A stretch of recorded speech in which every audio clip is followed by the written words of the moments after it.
What a beautiful afternoon this is. This place is called Wood Cove. It's on the Bay of Fundy in Nova Scotia. And here the water, the tides, rise and fall 33 feet every 12 hours. A little less than 12 hours, but on average the water will drop now. We're just moving down from high tide. The water will drop 5 feet an hour for the next 6 hours or so. It's a wonderful example of God's beautiful creation. Just look at that beauty right there. Don't you wish you lived in Nova Scotia? Maybe you do. Or maybe you just want to. Listen, I was thinking of the passage from Chronicles. If my people who are called by my name will humble themselves and pray and seek my face, turn from their wicked ways, then I will hear from heaven. I will forgive their sin and I will heal their land. I woke up this morning thinking about the Mount of Transfiguration, and you know, it appears in all three synoptic gospels. The synoptic gospels are Matthew, Mark, and Luke. John isn't one of them. It was written quite a while after those first three were written. But in the Gospel of Luke, chapter 9, verse 28-29, those are the beginning of this passage, and it says, about 8 days after Jesus said this, he took Peter, John, James with him, and went up onto a mountain to pray. And as he was praying, the appearance of his face changed, and his clothes became as bright as a flash of lightning. It's an interesting passage, this Mount of Transfiguration, and quite often we hear conversations on it about this and about that, but really this is where Jesus took 3 of his disciples and began to have a prayer meeting.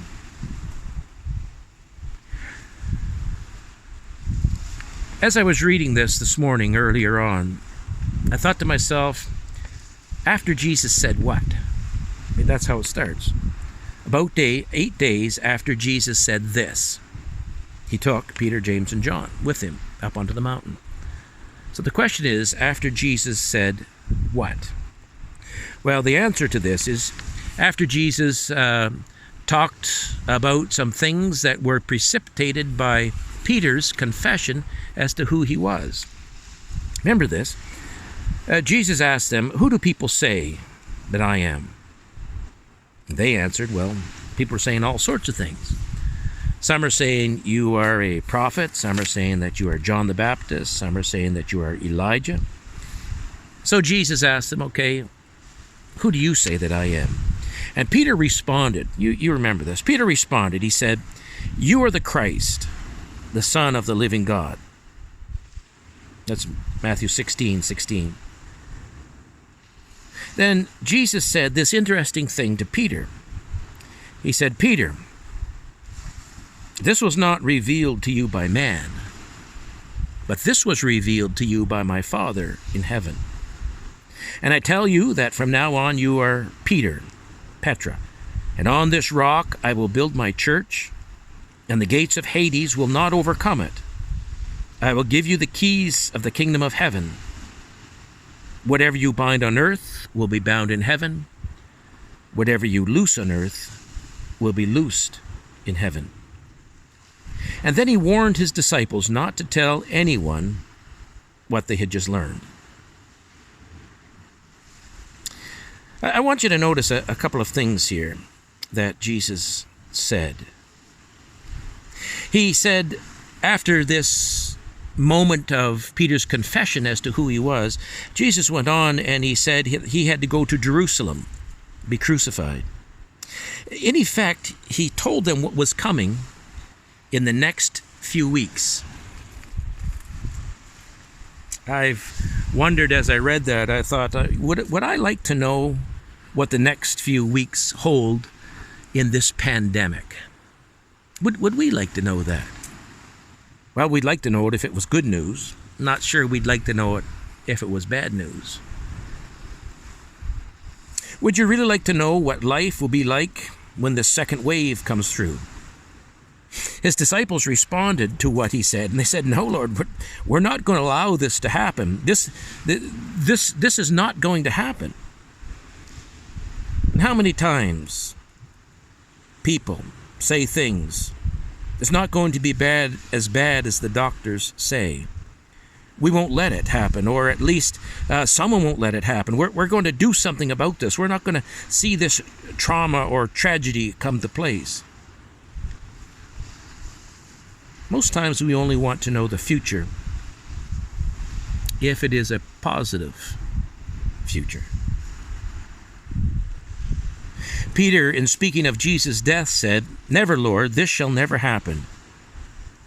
Jesus responded back a little bit harshly, I thought, and he said, "Get behind me, Satan.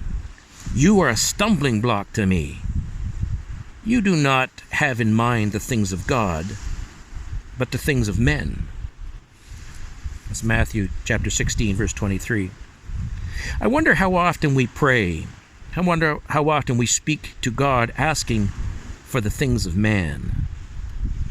How often in prayer do we come to God not really wanting God's will, but, well, our will, our future, our comfort, our desires.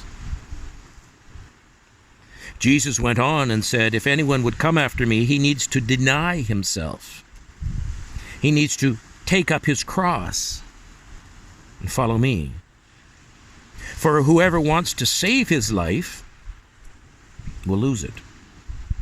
But whoever loses his life for me will find it. Matthew 16, verse 24.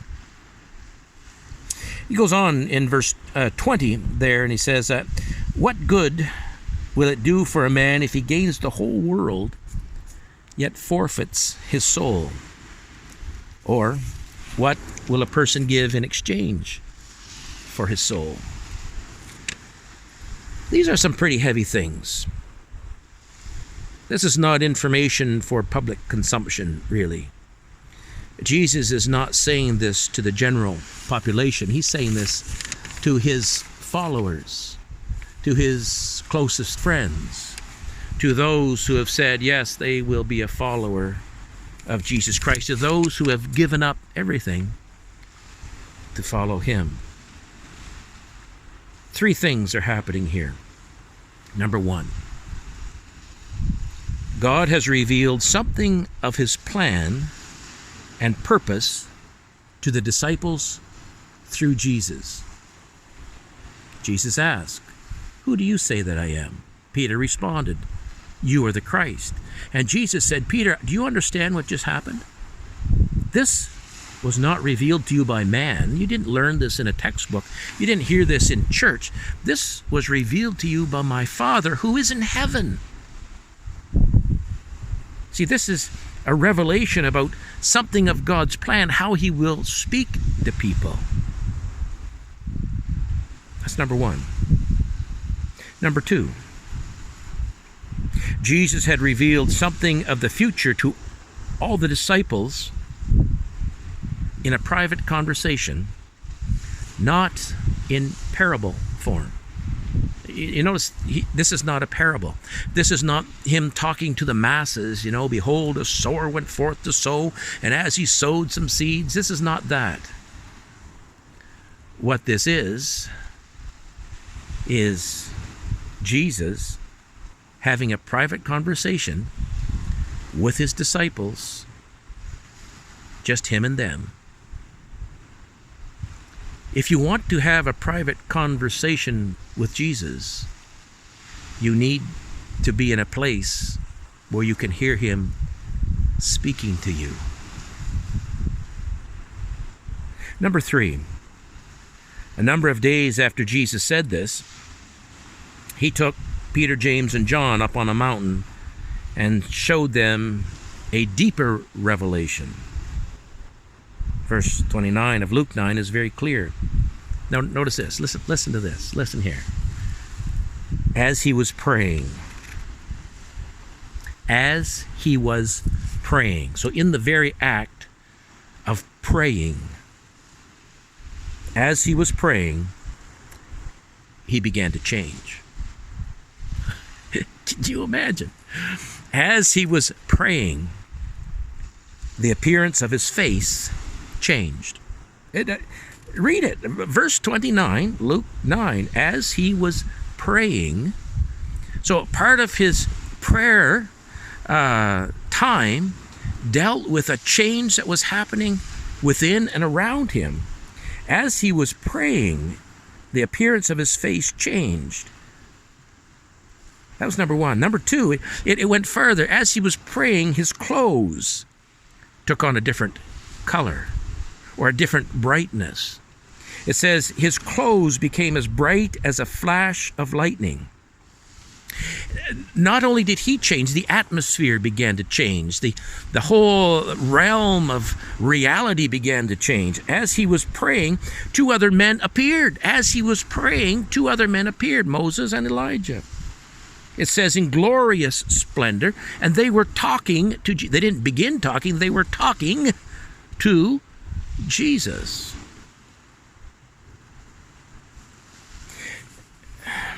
You see, God calls us to a deeper place. It's a place of sacrifice. A place where we finally understand it's not about our will. It's about His will. It's not about our comfort. It's about His plan of salvation for the world. The devil moves along beside us and begins to move us away from God's will. And like Peter, we beg God for an answer to prayer that will continue our comfort, that will continue our way of life. Lord, that soon we can get back into the church building. Jesus in the Garden of Gethsemane said, "Not my will, but yours be done." It's one thing to say we accept God's will when we are comfortable and well fed. It's a whole other thing when the government is passing a law that says you cannot even read parts of your Bible anymore, or you will end up in jail. It's a whole other thing when you lose a child. It's a whole other thing when you recognize you are staring into the face of bankruptcy. Not my will, but thine be done. I trust in you, Father. Peter, James, and John had never seen this type of prayer event before. Jesus actually began to change right in front of them. What they felt, what they saw, what they heard, would stay with them for the rest of their lives. Then Jesus said an interesting thing again as he was coming down off the mountain. And I've taken this from the Gospel of Mark, chapter 9, verse 9. It's the same story, but the Transfiguration. But Mark records something that the others don't. It says, as they were coming down off the mountain, Jesus gave them orders not to tell anyone what they had seen until he rose from the dead.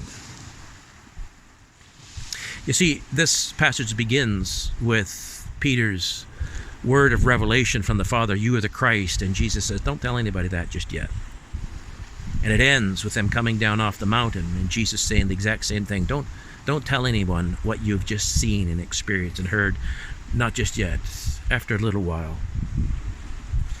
Sometimes when you see and hear and feel in prayer, it's not for everyone to know until the proper time. Sometimes it's just even for you. You see, this afternoon, what I'm talking about is this: that through the journey of prayer, we move along a pathway of intimacy with God. We start like everyone else. We're sinners saved by grace. And then God begins to lead us deeper. And perhaps Jesus even says to us, who do you think I am anyway? Who do you think I am? And we say, well, Lord, I've come to decide that you are the Christ. And Jesus says, yes, you're right. You understand this now. And then he begins to talk about some deeper things. Take up your cross and follow me. And even in prayer as well as maturity, we get to a deeper place. And then we come to this place of prayer on the Mount of Transfiguration, where something stirs within us, some deep hunger, some deep sense of God's presence, some deep sense of God's moving. And we begin to change. Our desires are not for comfort. Our desires become more the desires of doing His will, seeking His will, finding out what He wants done, being a part of His purpose. I've been on this journey of deeper prayer for 60 days now, and I know many of you have joined me on 30 days. But there's one more week, and I'm sensing that as time goes on, this week is a week to hear and to know, to understand. Well, I'm going to go out here and listen to the water. I'm going to go down and see how cold that water is. I don't think it's particularly warm here in May. But this is Driftwood Cove in the Bay of Fundy, a remarkable piece of God's creation.